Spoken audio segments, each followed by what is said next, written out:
Now, at the beginning of the show, Jeremy argued that cars looked better in the olden days than they do now. Well, I found out why.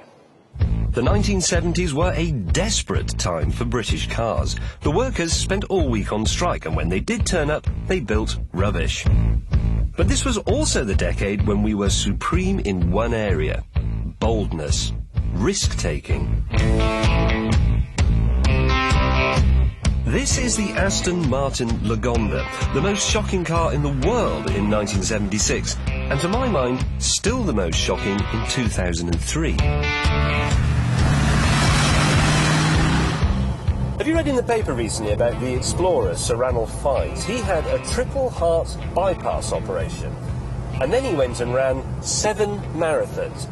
Madness.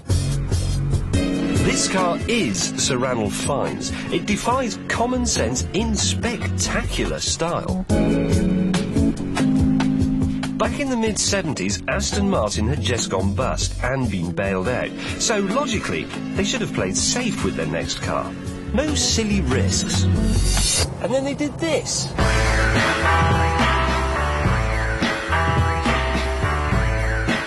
The issue here is not the 5.3-litre V8 engine, or the 140 mph plus top speed, or the acceleration, or the flat cornering, or any of that stuff. It's the looks.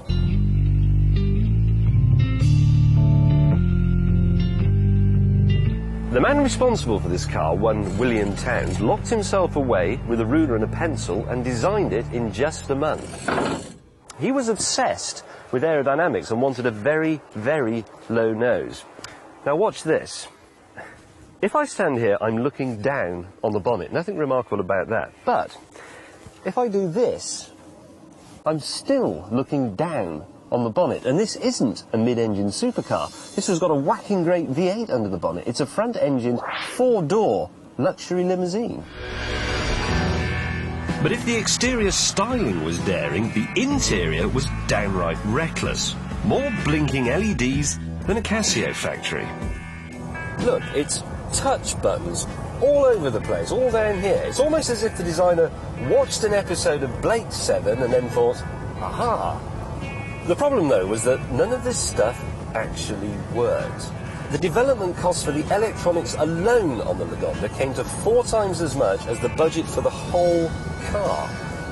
And when the first Lagonda was delivered, it was over a year late and completely undrivable. And all because the electronics had failed. So, the styling was beyond madness, the electrics beyond ambition, and just to make the tightrope a bit more wobbly, the price was beyond belief. £50,000 at the end of the 70s, or £180,000 at today's prices. And did Aston Martin's boldness pay off? No. In 12 years they made just 645. What a shame. But their loss is our gain, because today you can get a working example of this, the world's most outrageous car, for £15,000. Now that's a risk worth taking. James, at 15,000, that is a lot of car, you've got to admit. Another 15,000 to fill it up, probably. Yeah, that's a bit of a worry. And those electrics, when they go wrong. Yeah. Well, it could be 15,000, I suppose. And the engine, if that goes wrong. Yeah, it's an Aston Martin engine. You're probably looking at 15,000. Yeah, it's a stupid idea, isn't it? Really? Yeah, actually, it's one of the worst bits of advice I've ever given on this programme. It is very poor. Yeah, it does have a plus side. Yeah. Because it's given us another of those handy links that we like so much. Because this, of course, is a classic. And that links us